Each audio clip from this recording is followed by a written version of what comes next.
Welcome to Bear and Balanced. I'm Jeff Burkus. On the other side of the screen, Lester A. Wiltfong Jr. Lester, the Chicago Bears followed up a fourth quarter collapse against the Minnesota Vikings with a 52-21 beatdown in Motown.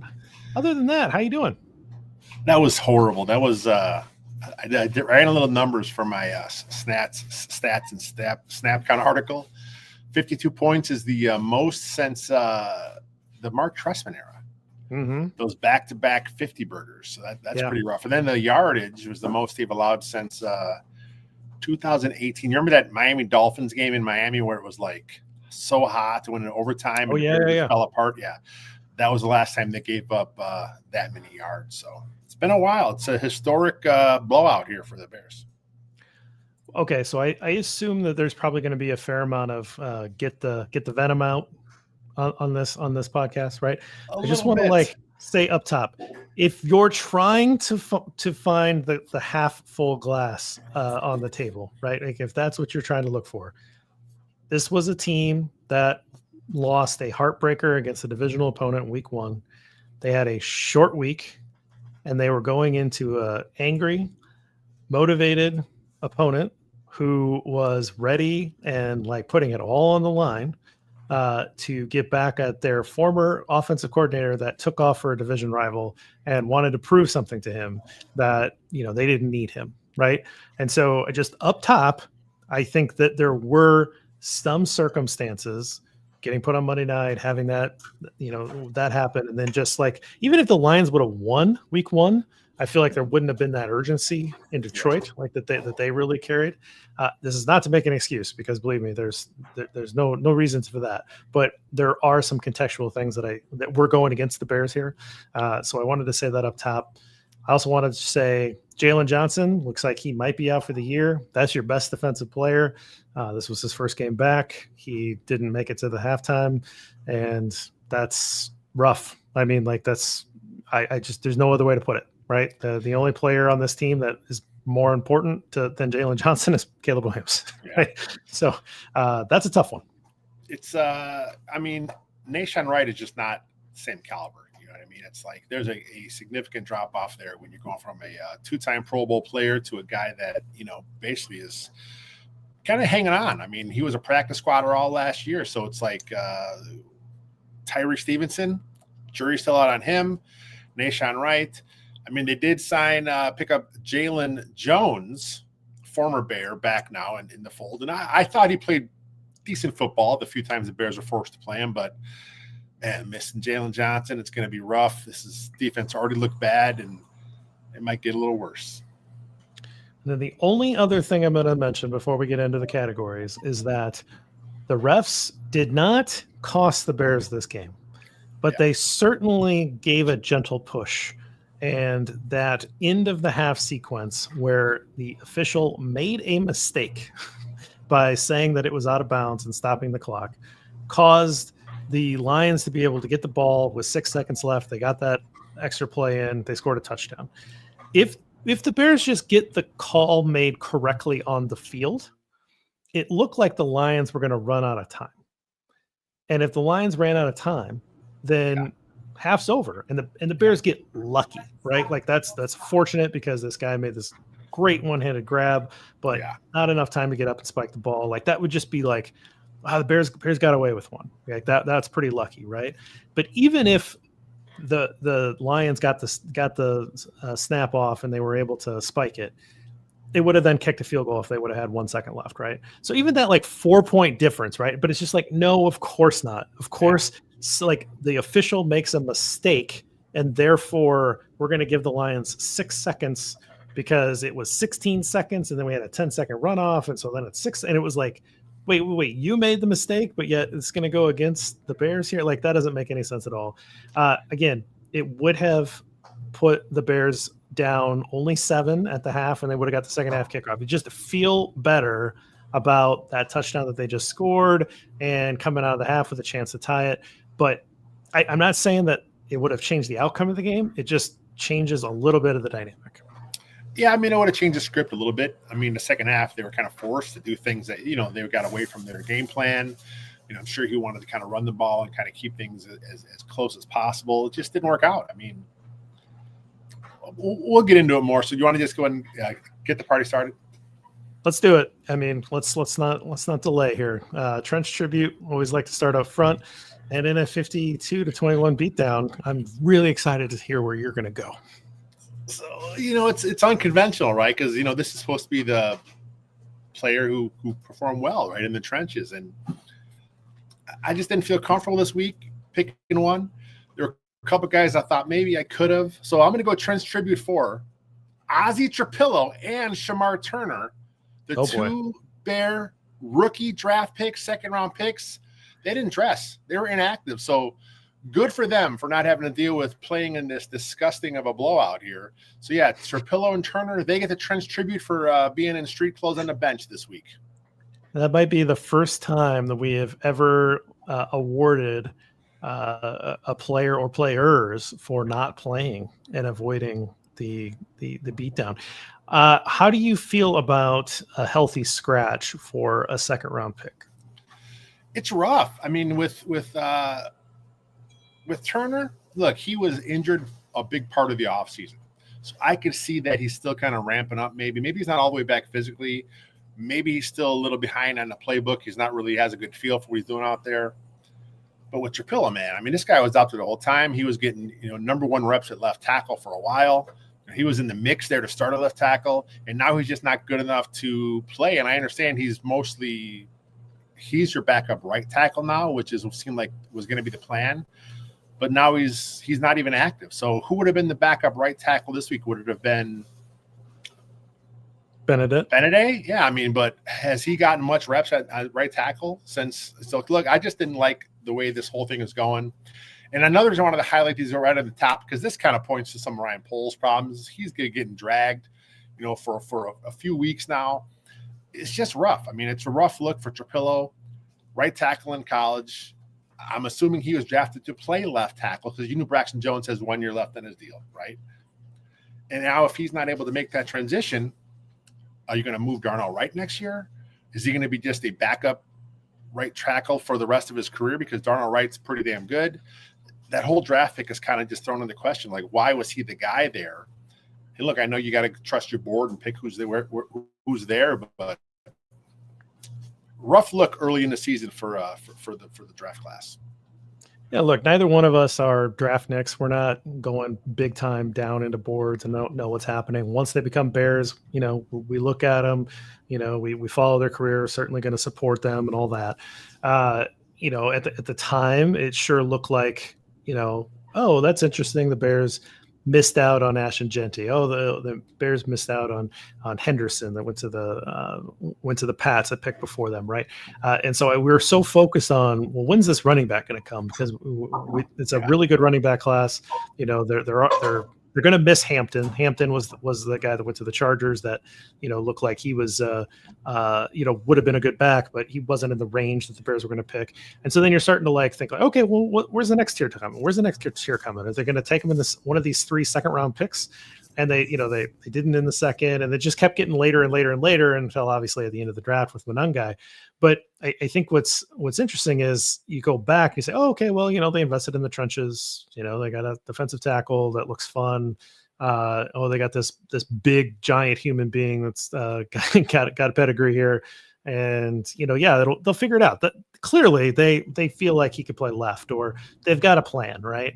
Yeah. And just whatever happened doesn't feel like it materialized early, right? And so you're counting on Braxton Jones, who clearly is not fully healthy, to be able to hold that position down either until he gets up to health or until Benedict takes over or until Trapillo takes. I don't know what the plan is right now, but it sure doesn't seem like Ozzie Trapillo's there ready to go. Like you said, Turner was hurt.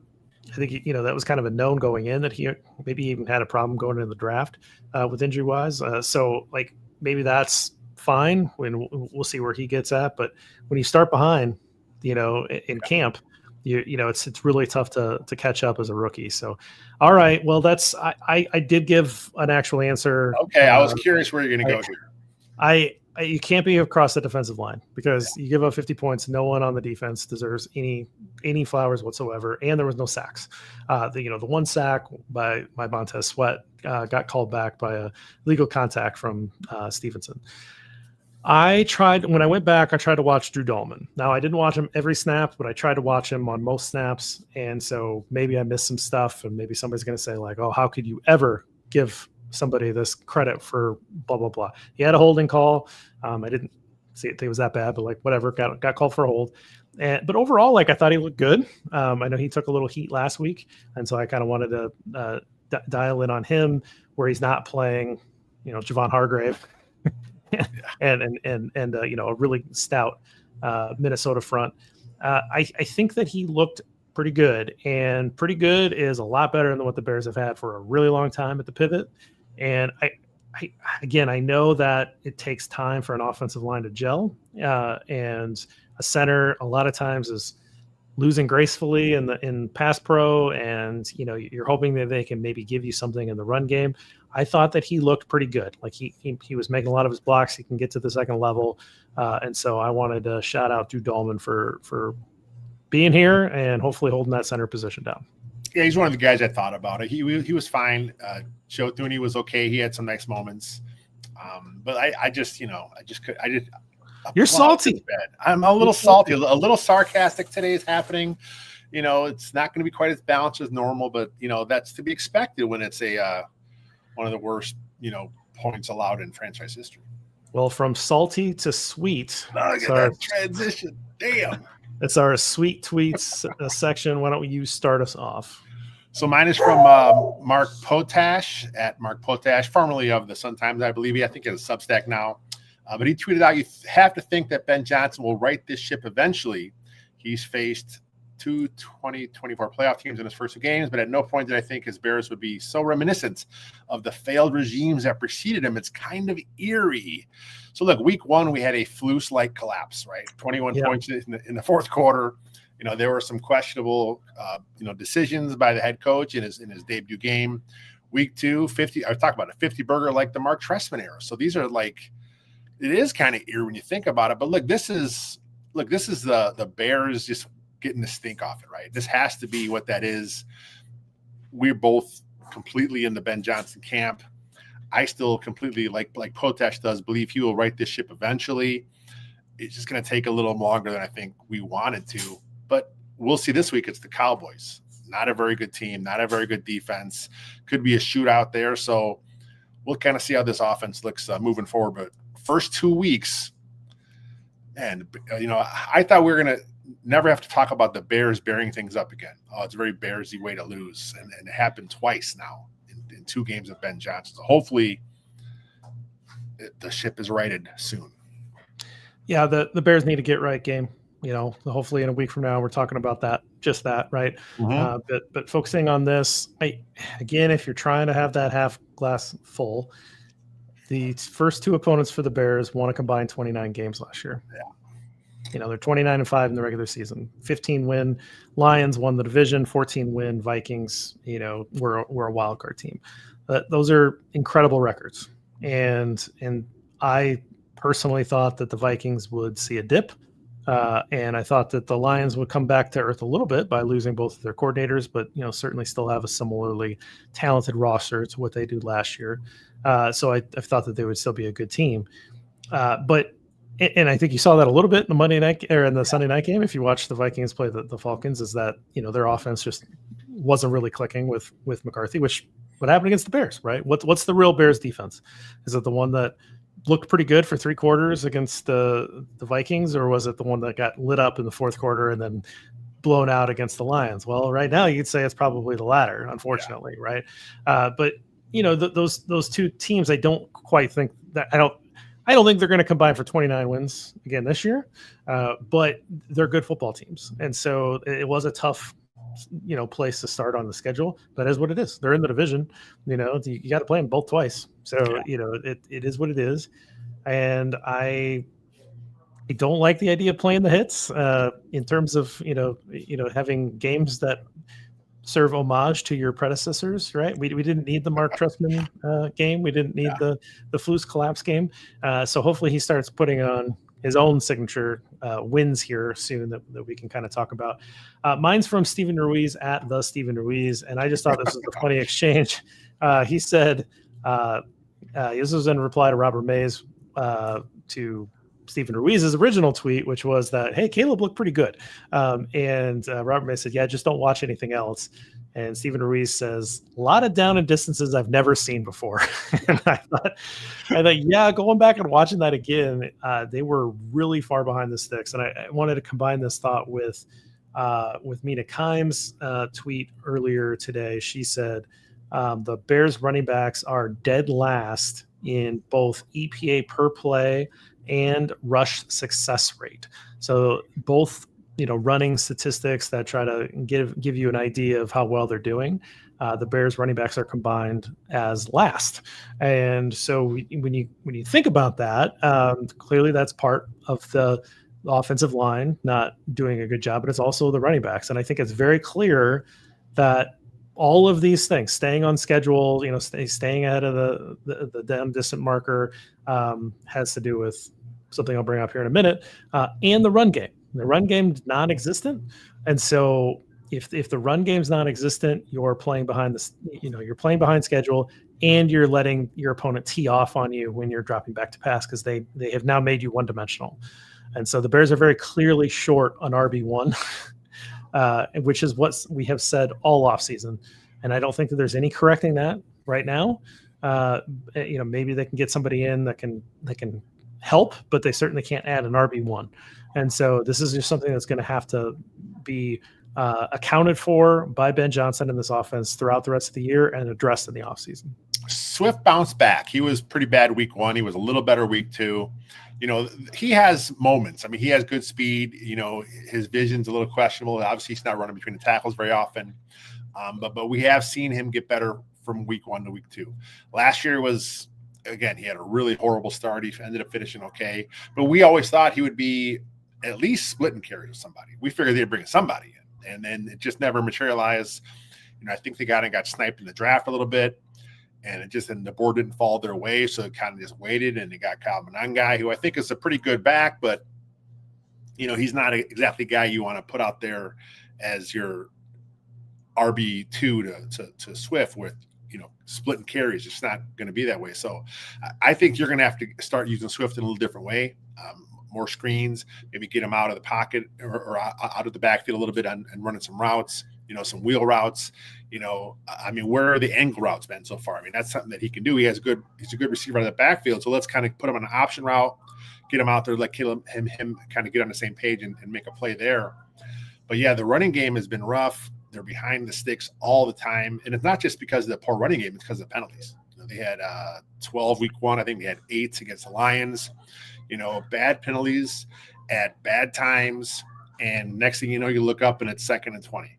And it's 3rd and 30. It's just, like you said, these are numbers you don't really see very often. And the Bears, there was a graphic in the game where they kind of showed, I think there was like 5 different 3rd and ridiculous numbers. I'm like, oh my God, this has been terrible. And, you're not going to win many games when you're stuck like that, so they got to figure it out. Part of it is like I said, playing on time, but you can't play on time if you're always behind the sticks.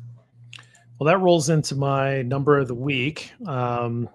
You're setting me up perfect here, Lester. So even though the Bears are a hot mess, we are now in the regular season groove, right? We're there, right? It's the mind meld. We just know it. Mine's about numbers. So The number is 99, which is the Bears have 99 more penalty yards in the first 2 games than their opponents.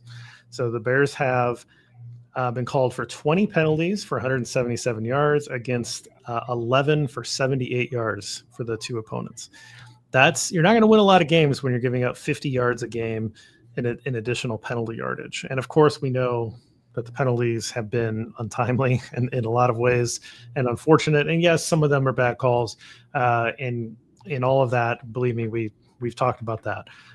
But overall, this is a sloppy start to the year, and it's causing a lot of these problems where you're killing drives before they start because of these weird, down and distance numbers that, it's really hard to recover from. They have a better chance of recovering from them now than they have in the past. I know it doesn't seem like that, but generally a false start would just absolutely kill a drive. Yeah. No question in the past. Now they've at least got a little chance because there's some explosive play potential here, but it's not a recipe for success, and they've got to clean it up. I mean, if you look at just a yardage standpoint, I know that's not the be all end all, but their offense this year has putting up more yards than were last year on average. So the offense has been better. It's just that, everything else around them has been so bad, and those penalties have just been a killer, right? It's just like they just can't get out of their own way. And look, this is what some of the beat guys talked about all training camp, that they've had a lot of pre-snap penalties, a lot of mistakes. They had their moments, during camp, but for the most part, if you're going to look back and say, what was the overall vibe of camp, it was mistakes. And part of it is it's a new offense. And I think I talked about it last week on the show is they could put a ton on Caleb's plate. They gave him a lot. Ben Johnson talked about it. They put so much on his plate. They wanted to basically overwhelm him. And then as they move forward, to kind of whittle it back and see what's the best thing to do. Maybe that's kind of how they did the whole offense. Maybe they put a lot of stuff on install. So right now, maybe the Bears offensive players are thinking more than reacting. And, as a former offensive lineman, if you're thinking when you get up there, that's not a good idea. You want to get up there. You want to know your job, know the snap count, know what you're supposed to do. No matter what happens in front of you, you're good because you know it.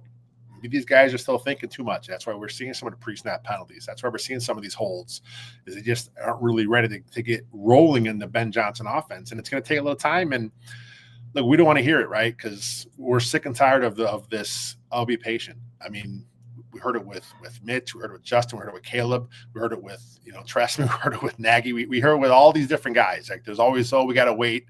They're working on some new stuff, and we're just sick of it as a fan base. But that's where we are. We got the guy we wanted, Ben Johnson.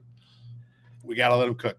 This may just be a symptom of fandom, but I did come across a Mitchell Schwartz tweet today where he quote tweeted a fan of the Chiefs.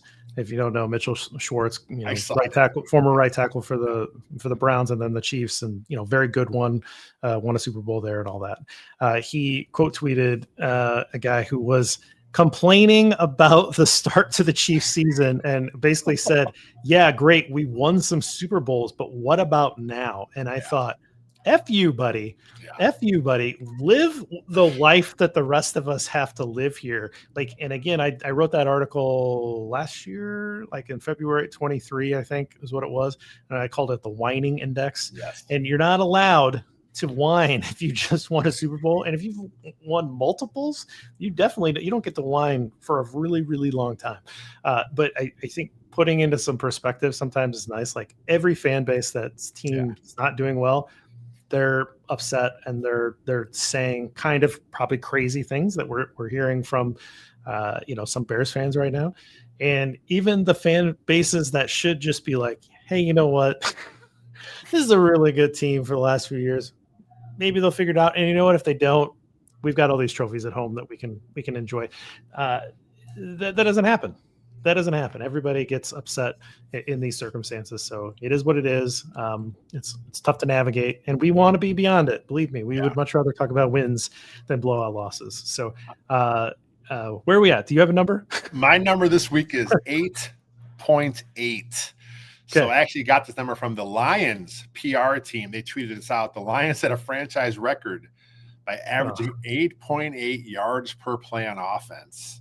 And then I noticed that ESPN's Courtney Cronin kind of dug up that 8.8 yards per play is the most the Bears have allowed since 1961. So we talk about historical. It's been a long time since this happened. So very little pressure on Goff, right? No sacks. The defense gave up 5.9 yards per rush. A lot of money and a lot of draft pick capital spent on that defense. And look, we talked about Jalen Johnson going to be out now for a while, probably the whole season it may look like, but that defense has to be better. Dennis Allen is a pretty good coordinator. There's talent all over that defense, and they got to figure it out. Well, now I want to know what happened in 1961. What was George Halas doing? Should we complain? Should we go back and get that game film and see? I went back and found it on Pro Football Reference. It was, I think, the Niners, and it was Brody, quarterback, I think it was, may have been. Wow. Put up like 547 yards against the Bears that day. The Bears scored a bunch of points too, so it was like a shootout. But it was it would have been fun to watch that film from 1961. Well, maybe spoiler not alert. so fun because they did lose. Spoiler alert: Hallis does get it figured out, and they win the championship 2 years later. They did figure it out. All right, Caleb's corner. Let's do it. 19 of 30 for 207 yards, 2 touchdowns, 1 interception. Took 4 sacks for 29 yards lost. Added 5 carries for 27 yards. On the rewatch, thought it was fine. Yeah, I mean, it was like, yeah. I mean, like there's some things that, in a perfect game looks better, right? Like there's a couple drops. There's there was a throw that probably needed to be located better. The one to pretty late to like Luther Burden across the middle is kind of low. That's a tough catch for him. That can be spotted better. A couple of the sacks look like, I don't know, I'm not going to speak for you. A couple of sacks look like they're going to be on the O-line. A couple of them look like they're going to be on Caleb. Certainly not a great game, not even a good game, but like not a bad game. It was fine. It was fine. I thought he was okay. It looked a little better the second time, and then, like I said, there was a few plays there. But look, we talk about it. If you're behind the sticks, if you're playing catch up, that defensive line knows they're just going to get after them, and they have a few pretty good pass rushers there, and we kind of saw that in the second half. Caleb was, I think, 1 for 6 in the third quarter. Rough quarter for him, but the Lions were just going after him. They didn't have any respect for the run game because the Bears at this point were down by a couple scores, and you just kind of knew they're going to get after it. And there's really not much he could do. And then of course he goes to the sideline, and they're like, yeah, this game's out of hand. And then I see some people saying, oh, he was benched for performing. I'm like, hey, they're getting blown out. What are we trying to manufacture a controversy here? It's just ridiculous. He's going to be the guy until he's not the guy, and he's the guy. So let's just deal with it. He was fine. Even Ben Johnson said he saw growth, week 1 to week 2. And he did have significant growth. Yeah, there was the bad interception, and Caleb addressed it off the bat. Hey, that was my bad. I thought I saw something different. I thought my guy was going to, in the scramble drill, go up the sideline. He went to the sideline. I made a bad play. I shouldn't have done it, but at least he thought through and he talked through why it happened, what it did. So it sucks seeing a pick there, but you got to make a play at some point. Yeah, that was one of those crazy down and distances too, right? 2nd and 32, something like that. He rolls out, tries to extend the play, throws it downfield. Like I say, miscommunication on the scramble drill looks terrible, and everybody's like, "That's a terrible throw." It is a terrible. It's an interception, right? Those happen from time to time. Again, not trying to explain it away, but he also had a very similar play and put it on Rome between like 3 defenders, and Brian Branch came in and separated the ball from Adunze. I mean, it's going to be one of those things where he has this ability to extend plays and make throws that very few other quarterbacks can. And when they work, it's going to be amazing. Like it's, oh, wow. Right. And then occasionally he's going to misread something. He's going to make a bad throw. He's going to try to force something. And it's going to be like, oh, this is the dumbest thing I've ever seen. I think that like you live by the sword, die by the sword. And like, if you're coming out on top more often than not in the long run, like you live with it and you're fine with it. And you hope that over time, like it's like, watching some of these improvisational quarterbacks around the league, you see that like as they go on, they get a little better at knowing when to take the chances, when to pull it down or when to throw it out of bounds. I don't get too upset about aggressive mistakes. I don't know. That was, my coaches always say, if you're going to make a mistake, make it aggressively, right? Like, but don't just passively let the guy come by, run him over and get a penalty that way, right? But if you're going to make a mistake, if you're going to have your assignment wrong, just do it fast. Do it, do it destructively, I guess. And so, if he's going for it, overall, I'm okay with that, right? It's the, just tucking it and taking a sack and taking an unnecessary hit.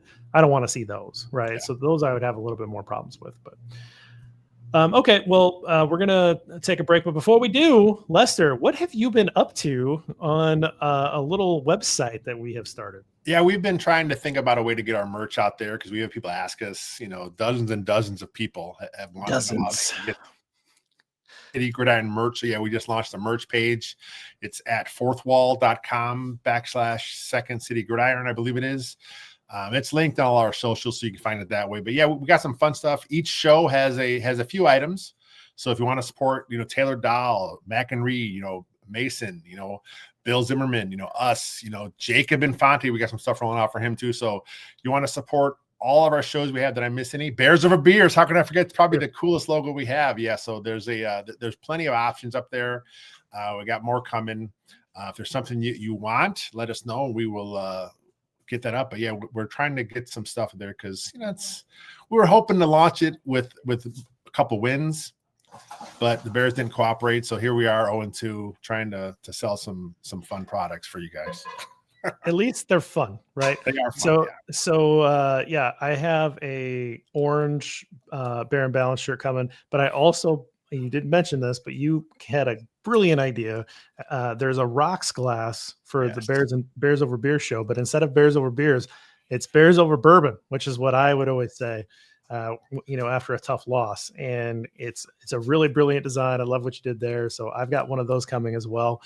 Really excited for that. So Lester put a lot of time in that website. He's got Bill's trademark opening on a shirt. That's my favorite shirt is because look, people either love it or hate it, but it is what it is. It ain't going nowhere. That's Bill, man. Bill does his thing, and we love it. So let's celebrate it, right?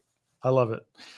So check that out. We'll have that link. We'll throw it down in the YouTube channel too. And check it out. And if you're, willing to support it, click a picture if you get a t-shirt or, drinking coffee out of your mug or bourbon out of your glass or whatever it is, snap a picture and put it on social. And, we'd love to see you with the gear. So check that out. And then at the end of this break, we will do everybody's favorite category, the Three Bears. Stick with us. All right, Lester, Three Bears, hot bowl of porridge, cold bowl of porridge, get it ready, and the just right. Let's start off with the hot. Who you got? I got a feeling our hot may be the same direction here. Roma Dunze, career high 7 catches, career high 128 yards receiving, career tying 2 touchdowns in the game. So he also had at least 1 drop. Would have been a tough catch. Another one kind of was there, would have been a really tough catch, but overall, he seems like he has become look, it's early, right? But he looks like he is the Bears' #1 guy. And look, I'm fine with it because the talent is through the roof. I mean, we kind of saw what he did in college. He drafted, where he was drafted for a reason.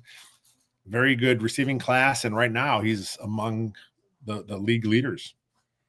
Yeah, Matt Harmon is the guy that does reception perception, who knows more about wide receivers than pretty much anybody out in NFL media right now. He loved Roma Dunze coming out.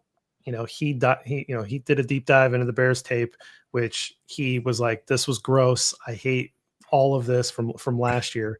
And he was trying to break it down, and it was very reassuring when I listened to him because it was what we had been talking about all year, which was, why are they using Keenan Allen in this way? Why are they using DJ Moore in that way? Why are they using Roma Dunze here? And I just think that last year's plan in many ways did not make sense, but it really did not make sense how they were using these wide receivers. And so there were times where Rome just didn't look like he was in sync with Caleb. There were times where maybe he was running the wrong route, or Caleb threw a different route than what he ran. And there were some questions about Roma Dunze. And my thing is, one, receivers, your rookie year, they don't always hit the ground running. There's a lot to learn in the receiver position, but it just didn't look like a very good plan last year. And so now you have Ben Johnson comes in. He knows how to use wide receivers, knows how to put them in the best position to succeed. And lo and behold, here's Roma Dunze with all the talent in the world looking good. And so I love that because Rome is a very easy guy to cheer for. Yes. and so, I predicted early on that this was going to be a fan favorite. He was clearly the guy that I was like, I really like this guy. I want this guy to succeed. And so seeing him stack multiple games already makes me upset that I did not take him in my fantasy draft this year, but B, very happy that he looks good, because if he can establish himself as the number one in year 2, then you know that this could be a pairing for all time. I mean, they could break all the Bears records together, because you want to talk about bad quarterback records. The Bears wide receiver records are arguably worse. So, if Johnny Morris is still sitting atop as far as the receiving yards. Yeah. So if we can, see a connection grow between these two guys, that's only for the best for this franchise to actually have, legitimate quarterback and wide receiver numbers. That'd be great. Yeah, I love it. All right, flip it around. Cold bowl of porridge. Are you just gonna put a blindfold on, spin around 3 times, and point your finger? Because you can go anywhere. Yeah, I probably could, but I actually have I know we already did caught up in numbers game, and I had a second number I wanted to highlight here, and that is $36,390,000. And that is the salary cap hit for the Chicago Bears interior offensive linemen this year. The same 3 offensive linemen who could not get a yard on 2 consecutive quarterback sneaks. So I got to shout them out. I'm normally, all about the trenches, but look, you got 2nd and 1, you sneak it, or I'm sorry, 3rd and 1, sneak it, 4th and 1, sneak it. You got to get a yard. All that money into these guys, you got to get a yard, and they couldn't get a yard. It was just a momentum swinger for sure. And Caleb's not a small guy. Yeah. Right. Yeah. I tweeted out when that happened, I don't love the double sneak because you've got all of these weapons, and Caleb's dynamic on the edge. Put him on the move and give him a run pass option. Yes. And you've got Colson Loveland. You've got, you've got Cole Kmet, who's got sure hands. You've got 3 wide receivers that you should feel pretty good about, right? There's a lot to like in this offense, and Ben Johnson's the most creative play caller there is. Use up one of those creative play calls to get the 3rd and 1 or get the 4th and 1, but to just be real basic, right? That's basic old school football. We'll just sneak our quarterback twice. One, I don't know that you've established that you can bully people yet, right? So that then doesn't feel good to me. And 2, I don't love ramming your quarterback in that way. That doesn't make a lot of sense either, right? And someone quote tweeted me and said, I guess not everybody could run the tush push. And I was like, or successfully. And I'm like, well, they didn't run the tush. There wasn't anybody behind him trying to push him. That would be a different play, right? This is just old school quarterback sneak. And I kind of put it, I put it on, you can put it on the interior offensive line, and I'll accept that. I'll just put it on Ben, I love Ben, but I don't like that decision at all. That didn't make any sense to me. I'm sure he wants that back. But for a guy that would have all the creative playbook, the most creative playbook available, I would think, across the league, you got to dip into it every once in a while. So that was a bit of a disappointment for me. My cold bowl, I did have that double sneak written down. That was one of them. I didn't want to double up with you on everything. My cold bowl was just defense. I mean, overall, I think the whole unit gets it. The defensive line didn't look very good. Linebackers, I mean, man, our guy TJ, I think he pulled his hamstring running down. Hurt again. Running down a Jameson Williams, but why is TJ Edwards on Jameson Williams? That was out schemed at that moment, right? Yeah. But yeah, nothing good comes of your linebacker clutching his hamstring while the fastest guy on the opposing team is weaving his way down the field. That didn't look very good. Again, the secondary is already beat up. You're missing Jalen Johnson for half this game, and Kyler Gordon's not on the field, but they let Jared Goff do whatever he wanted. I mean, those 6 touchdown passes, those guys were open, huge open percentage rate, just he was finding the open guys, but no pressure in his face, no sacks. There's just, there's nothing good on defense to talk about here. And they let Gibbs get the angle on the touchdown run. He had another huge explosive run. There's nothing good that came out of this. So I just want to point it at the whole defense. Yeah, those the explosive plays for the Bears. You shared that graphic with us earlier in a chat we're in, and it's rough. I mean, the Bears got demolished. It was just there was nothing good came out of the game as far as defensive goes. Look, Dennis Allen's a better defensive coordinator than what we've seen here in Chicago for a little while at least, but it just didn't happen. And, who knows how this thing will kind of shape up now when you're missing maybe your best corner. Obviously, you're maybe missing one of your better linebackers, and look, they certainly were paid a ton of money. So they're missing those guys. So, Noah Sewell, Ruben Hippolyte, those guys got to step up. Nashawn Wright, maybe. Jalen Jones, we already talked about. So they got to figure something out here. And look, you mentioned the lack of sacks. Montez Sweat had the sack in the game, but it was negated by a penalty. But still, you're not getting enough. You're getting paid like a top 10 edge rusher in the game today, and you're not making a difference. And you got to make a difference. Last year there was injuries, questions about you that was everyone talked about. You're healthy. You got to get after the quarterback, and it's not happening.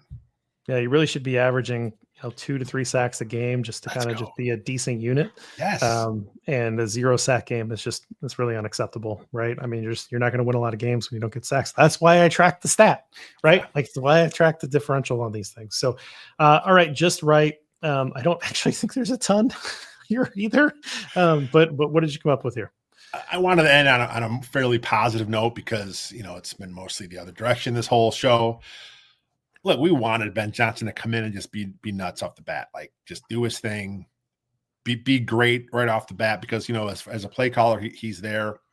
But like, I think Ben Johnson is kind of what we should have expected all along. He's had some issues, right? He's had some mistakes here. I think he's been a little too aggressive. Maybe you shouldn't go for a 4th down with this Bears team because this is not what you had in Detroit the last couple of years, right? This Bears team may not be quite ready for those extra chances. Maybe don't throw the flag, which he said he'll learn from week 1. He said he's not going to listen to his guys around him. He's going to trust his guys in a booth who has the play on replay. That's fine, but I think we're seeing some growing pains out of the head coach, right? And if these things are happening in a couple of years, like we kind of saw with Flus, making the same exact mistakes every single time he was out there, right? I don't think that's going to happen with Ben. I think Ben's going to figure it out. He's a smart guy. I kind of like what he has to say in the post-game pressers. Look, I know it's early, and look, the press conference doesn't mean much, but there's an accountability there, right? He's taking accountability, and he's not taking all the accountability. He's calling out his guys when he has to. He talked about today that they're going to go to practice, and they may be some jobs on the line. You want to hear that as a fan. Good. These guys sucked. Someone should be on the bench. So we may see some more guys getting some extra playing time. And I think as the year goes on, the offense will get better. The team will get better. Caleb will get better. Ben Johnson will get better. But right now where Ben is, I think that's probably what we should have expected all along. And he definitely called out someone who touches the ball. And, seemed that way. If you kind of start doing the math, it whittles down the active roster to only a few names. And when you go back and watch the tape, you wonder, that may have been addressed at one Mr. DJ Moore. So we'll see if maybe his role maybe is a little reduced, or if he comes back and responds with a better week of practice. I don't know what might not have been him at all, but that's my guess. And we'll see what happens here. I know he lost the fumble, but I was just going to say DeAndre Swift. I think there's good and bad, right? Like that's just right. That's kind of what I expect out of him. I think he's an RB2, and it is not a knock on him. Like he's a good professional football player. I just think he needs a running mate, and I just think we talked about it all offseason. It just didn't happen. The board didn't fall the way that they wanted it to. They didn't make an aggressive move to go get a guy that they liked. I think you're starting to see some pretty successful rookie running backs in RB2 roles, in RB1 roles that, are going to make you kind of regret missing out on maybe a little higher end talent in this class. And so this is, it was questionable at the time of the draft. Again, I think that they got sniped a lot, but I also think that there was some room there where they just didn't make the moves for a couple guys that were drafted a little later. And I think that the Bears they're going to struggle with that this year. It's going to be a recurring theme. So, but I just want to say Swift, like we like him. We just he's miscast as an RB1. He's not an RB1. He's really an RB2. I wish that they would have been able to address that this year, but Ben's going to have to figure that out. He's going to have to figure out how to supplement this run game in an effective way, because it really does cascade down for the entire offense. I think at some point you will see more of an on guy. You may even get some Roshan Johnson in there. when Travis Homer's back from his injury, maybe he trusts him a little bit on third down to do a few things. But yeah, you can't have Swift out there as much as he is. Like you said, I think he'd be perfect as your RB2. That's just not how this roster is constructed. All right, we kind of sped through that a little faster than what we normally do because listen, it's a blowout. We don't want to dwell too much on this. And if you don't have anything nice to say, then don't say anything at all. It's tough. Like, we don't want to see these. It's unfortunate. I do think there were some things going against the Bears, but overall, let's hope that this was just a wake-up call and the Bears are able to get on the board next week with a W, and maybe they can even their record before getting to the bye week, and then figure some stuff out and come out in October. If that happens, the narrative flips. Everyone's back. The Super Bowl, Super Bears, do it the bye. We're back, my friends. At least the Super Playoffs. That would be nice to talk about. All right. Well, anything else before we get out of here? Now let's stick around a little bit for YouTube. Go through some of their stuff. Okay. Sounds good. For those of you listening, we appreciate it. We'll see you back here next week. Until then, bear down.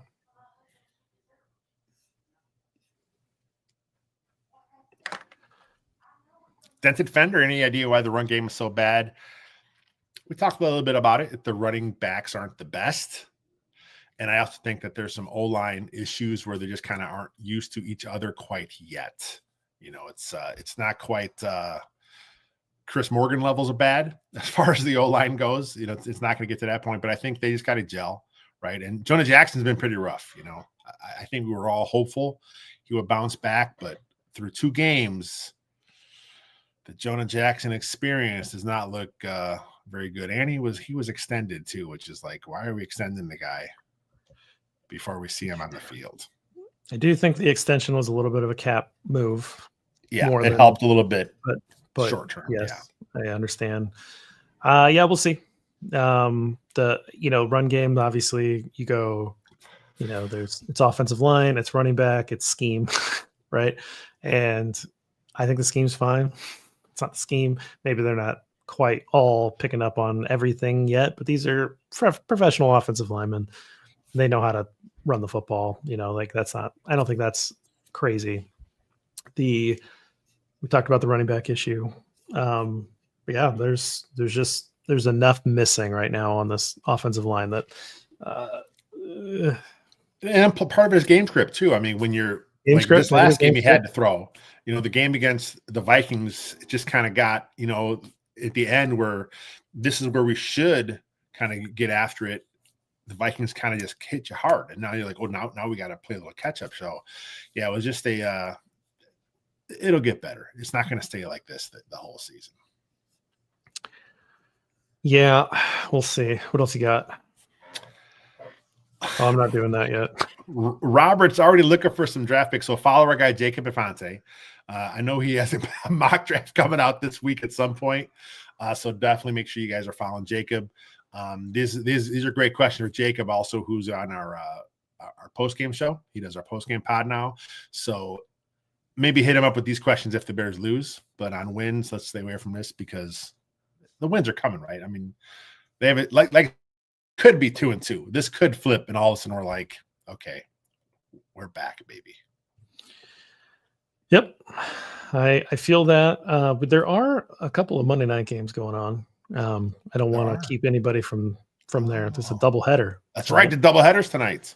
So doubleheader Mondays. Well, let's just end with Chris's here. It seems that Ben Johnson calls plays for the team that he wishes he had, and not the team that he actually has. I think it's a really good point, and I think that's interesting because there have been times over the years that I situational football. It's like part of the situational football is you have to understand what you do well against what the opponent does well / doesn't do well.